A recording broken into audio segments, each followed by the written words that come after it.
छतरपुर के बागेश्वर धाम के कथावाचक धीरेन्द्र शास्त्री ने जन्मदिन पर हाथरस की घटना पर दिया बड़ा बयान। मैंने कभी नहीं सुना जूता पहनकर सत्संग किया जाता है। जो घटना घटी है वो दुर्भाग्यपूर्ण है। ऐसी जगह से लोगों को बचना चाहिए जो अपने लोगों की सुरक्षा न कर पाए। वहीं उनके जन्मदिन पर उनकी अपील लोगों से मानी जाती है। जितनी की भीड़ आनी थी उससे कम ही आई है। वहीं उन्होंने सनातन धर्म के लिए छोटी छोटी पैदल यात्रा निकालने की बात कही। उन्होंने शादी के बारे में फिर चर्चा छेड़ते हुए कहा कि वह जल्द ही शादी करेंगे। आज आपका जन्मदिन है, कई श्रद्धालु आए हैं। आपके वीडियो वायरल होने के बाद थोड़ी सी भीड़ कम हुई है, क्या लगता है आपको? आपके भक्तों ने आपकी बात मानी है? जय बागेश्वर धाम की निश्चित रूप से हमारी बात को उन्होंने मान को रखा। हमारा उद्देश्य जिस प्रकार वो हमारे उत्सव का ध्यान रखते, हमारा ध्यान रखते, हमारी भी उससे ठीक 10 गुना ज़्यादा जिम्मेवारी है। उनके जान की रक्षा करना, उनके संकल्पों की रक्षा करना, उनके विचारों की रक्षा करना, उनके मन में कोई अश्रद्धा उत्पन्न ना हो, उन्हें कोई ठेस ना पहुँचे। इसलिए हमने यह वीडियो जारी किया था कि अपने घर से ही हनुमान चालीसा पढ़ के एक वृक्षारोपण करके आज 4 जुलाई का उत्सव मनाएं। क्योंकि यहाँ जगह कम है, भीड़ बहुत ज़्यादा है, वृद्ध आ जाते हैं, छोटे छोटे बच्चे आ जाते हैं, उनको कोई कष्ट पहुँचेगा तो हम ईश्वर को क्या जवाब देंगे। और सबसे बड़ी बात है, देखो बुरा ना मानना, जब मंदिर में मंदिर की मूर्ति से ज़्यादा पुजारी पूजने लगता है ना, तो उस देश में अंधविश्वास ज़्यादा बढ़ जाता है। महाराज अगर के अवसर पर आपने कौन सा नया संकल्प लिया? 27 पूरे हो गए। 28वें जन्मदिवस पर यही संकल्प लिया, हिंदू, हिंदुत्व और हिंदुस्तान, इस 3 की चर्चा को लेकर के हम पैदल यात्राएं इस वर्ष में करेंगे। और हिंदू राष्ट्र बनाने के लिए जो कार्य हमने बहुत स्लोली कर लिए, अब वो और तेज गति के साथ करेंगे। हर हाल में, गलियारों में, चौबारों में, हर व्यक्तियों के दिलों में हिंदू, हिंदुत्व और हिंदुस्तान के लिए एक क्रांति खड़ी करेंगे, उनके हृदय में, उनके मन में, उनके मस्तिष्क में, ताकि भारत में एन कैन प्रकार दिलों में हिंदू राष्ट्र महाराज हाथरस की घटना, पहली बात तो हमें जो जानकारी लगी, हम सब नहीं जानते। पहली बात कोई परंपरा के साथ हमको जो जानकारी लगी कि वहाँ पर विचित्र स्थिति के कारण। तीसरी बात, जूता पहन करके प्रवचन हमने पहली बार दिया। चौथी बात, बाबा या महात्मा तो वही है जो अपनी रक्षा से ज्यादा अपने भक्तों की रक्षा के लिए विचार। और 5, निश्चित रूप से कुछ ना कुछ तो रहा होगा, काखागा नहीं बन पाया, तैयारियां में कुछ सुनियोजित तरीके से कुछ नहीं हो पाया होगा, ईश्वर जाने, हम उसके लिए कुछ कह नहीं सकते।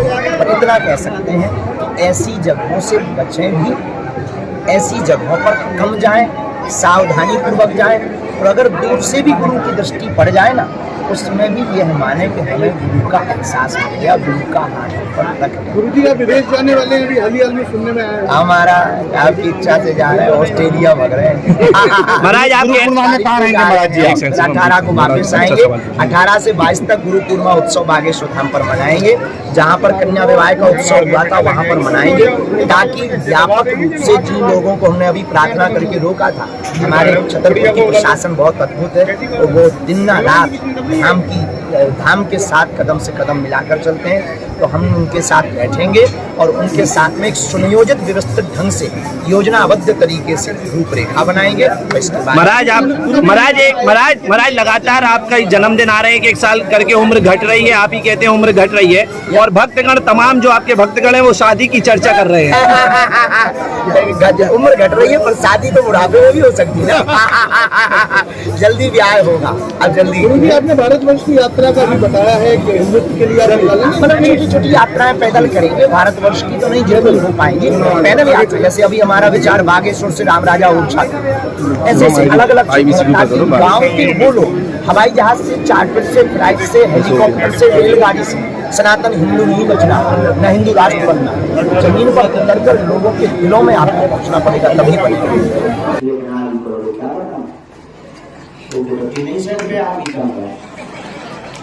अब 5 किलोमीटर को तो से डलवाना है, तो जितना है वो लेने थोड़ा तो होता है। हम मानते हैं, हमें ये भी तो होता है कि तुम किराया लगा के आते हो, मिल के आते हो 2 मिनट के लिए, तो गुरु जी 2 मिनट मिल जाएंगे, हम भैया तुम्हें वचन दे रहे हैं, हम जरूर तुम्हें मिलेंगे। पर